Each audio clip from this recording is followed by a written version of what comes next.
Here since one of the most shocking days in San Diego history. September 25th, 1978, PSA Flight 182 crashed in North Park, killing 144 people. 10 News reporter Jared Aarons is in the 10 News Live Center. Jared, decades have passed, but people want to make sure this event and the people involved are never forgotten. Yeah, Virginia, Jason, every year people gather right here at Dwight and Nile, the site of the crash, to remember the victims. And this year, a few extra events will mark the 40th anniversary, while people who lived through all of that devastation and destruction are fighting now for a permanent memorial.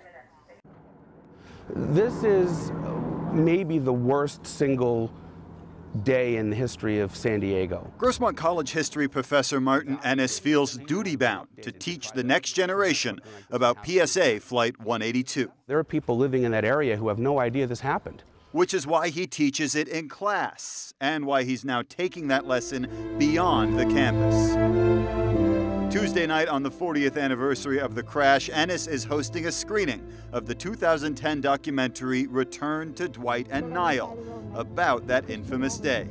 The event will feature a Q&A with first responders and other people who lived through the event. History is not just something in your textbook, that it's around us.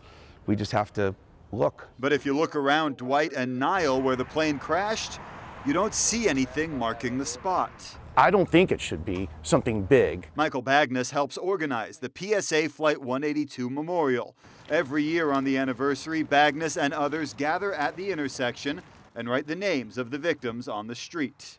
Now they're fighting for a permanent plaque. Anyone that was here in San Diego, that is definitely probably one of the most memorable days in the history of San Diego. Last week, Councilman Chris Ward declared the anniversary as a citywide celebration of life, and there's already this plaque at the Air and Space Museum.